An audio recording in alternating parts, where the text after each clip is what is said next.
Bonjour à tous, Antoine de Acer Actu et aujourd'hui on va vous faire une vidéo avec Stan sur le SAV d'Acer. Voilà, donc on a voulu partager notre expérience avec vous, car personnellement j'ai dû envoyer mon ordinateur portable pour un problème de carte mère, et Anton, lui, a dû envoyer son E700 pour un problème au niveau de la prise jack. Donc maintenant je vais vous expliquer comment mon expérience SAV s'est déroulée avec Acer. Donc j'ai pris contact avec eux au téléphone, je les avais appelés plusieurs fois parce que j'avais plusieurs questions à leur poser et le temps d'attente il était globalement bon. Parfois on me répondait directement, parfois il y avait 7 minutes de temps d'attente maximum. Donc on m'avait dit de bien emballer mon téléphone. Donc il m'avait envoyé le bon chronopost. J'avais le choix entre l'envoi à partir d'un point relais ou l'envoi à partir de la poste.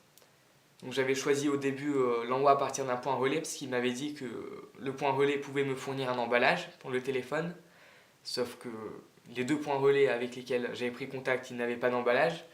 Et finalement, je l'ai emballé moi-même et je l'ai envoyé par la poste. Donc j'ai mis le téléphone dans sa boîte d'origine avec tous les accessoires, sans les notices. J'avais enroulé la boîte dans du papier bulle et je l'avais mis dans un carton. Donc pour le bon chronopost, donc j'avais le choix entre l'imprimer moi-même, donc ils avaient envoyé un PDF sur la boîte mail, ou ils m'avaient proposé, enfin faut leur demander, ils peuvent vous l'envoyer par la poste, le bon. Donc si vous n'avez pas d'imprimante, ça ne pose pas problème. Surtout si c'est votre PC portable qui lâche, je vois pas comment vous pouvez imprimer si c'est le seul que vous avez. Donc au niveau du suivi, donc c'est très bon. Parce que lors de l'appel, j'ai eu un petit message m'indiquant mon numéro de dossier et, euh, et c'était marqué de suivre les instructions qui m'ont été envoyées par mail. Après, on m'a dit par message que le téléphone a été réceptionné dans leurs ateliers. Ensuite, j'ai eu un message qu'il était en cours de réparation. On m'a prévenu qu'il était réparé. Et par la suite, on m'a envoyé un message que mon produit a été expédié par Chronopost avec un numéro de suivi. Et j'avais reçu en même temps un mail avec l'information de Chronopost à quelle heure va passer le coursier. Donc Chronopost, c'est de 8h à 13h. J'avais pour information juste le jour si vous voulez. Et toutes ces informations, j'avais un double qui m'avait envoyé par mail. Donc après avoir reçu mon téléphone, donc la réparation a été très bien faite. Donc c'était un problème de prise jack, comme Stan l'a dit. Et la réparation a été très bien faite. Sauf que c'était très rapide, mais j'avais vu deux fissures, donc autour de deux vis. Et donc j'étais pas très content, je les avais recontactés pour expertise. Je leur avais envoyé des photos. 5 jours plus tard, ils m'avaient dit de renvoyer de mon téléphone, donc je l'avais renvoyé à nouveau. Et si vous voulez, au bout de 8 jours, ils me l'avaient renvoyé avec la place chirurgie de changer. Donc le problème, il était résolu.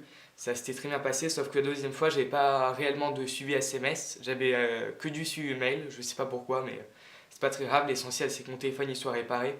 Et je tiens à vous indiquer aussi que lors de mon premier SAV, ils avaient pris 6 jours pour le réparer, alors que je l'avais envoyé pendant les fêtes de fin d'année. Donc du coup, il y avait le 31 décembre et le 1er janvier au milieu. Donc je trouve que 6 jours, c'est très acceptable.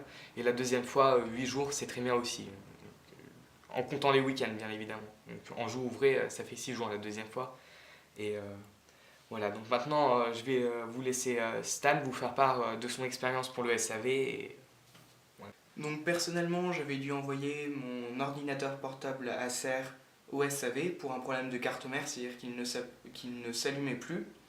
Donc j'avais donc contacté un conseiller par téléphone, et comme vous le disiez Anton, j'ai été heureusement surpris des temps d'attente assez courts, c'est-à-dire qu'en moyenne en 3 minutes, on est avec un conseiller, et les conseillers sont agréables et prennent le temps de discuter, et de répondre et de donner des indications précises sur comment envoyer le produit.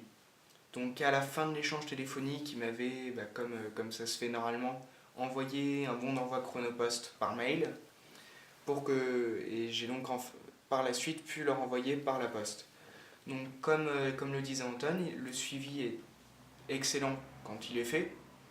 Et donc j'avais reçu de nombreux messages me rappelant mon numéro de dossier et me disant que le produit avait bien été réceptionné, que la réparation avait commencé. À ce moment-là, il me rappelait le délai des réparations, donc c'est un délai de 5 jours ouvrés maximum à compter du début de la réparation, 5 jours ouvrés pour le recevoir. Et j'avais ensuite reçu un message m'indiquant le numéro de suivi Chronopost pour que je puisse voir quand reviendrait mon produit. Donc ça a été pour moi une expérience satisfaisante également, parce que quand je l'ai reçu, maintenant je m'en sers, il marche très bien. Seul petit défaut, c'est que voilà, dans la rapidité, le capot arrière a été rayé à plusieurs endroits, ce qui est dommage. Donc voilà, pour conclure, on a tous les deux une expérience très satisfaisante au niveau du SAV d'Acer. Et si on regarde au niveau des statistiques, le SAV d'Acer a été élu 2 années consécutives meilleur SAV de l'année par ses clients. Et il le mérite parce que les délais sont très corrects, les conseillers sympathiques, à l'écoute. Et on pourrait juste leur demander de se presser un peu moins pour éviter quelques petits dégâts, mais de moindre importance. Donc pour finir la vidéo, on va vous donner quelques conseils pratiques pour les contacter. Donc pour les contacter, il faut les appeler du lundi au vendredi de 9h à 19h au 09 69 32 03 42. Donc après vous prendrez contact et tout ça. Et donc quand vous enverrez le produit, j'insiste bien sur le fait qu'il faut très bien l'emballer parce que c'est vous qui êtes responsable de l'emballage quand c'est vous qui l'envoyez. Donc je vous conseille de faire vraiment gaffe à ça. Et dans la boîte, c'est indispensable de mettre la facture donc, du produit. Et de préférence, mettre un petit papier sur lequel vous décrivez le problème sur votre portable ou sur votre ordinateur pour faciliter la tâche du technicien et pour qu'il puisse faire la réparation plus efficacement. Et n'oubliez pas sur ce papier aussi, surtout si vous êtes dans le cas d'un ordinateur, de mettre votre mot de passe pour qu'il puisse y accéder, sinon le produit vous reviendra et ça sera un peu bête.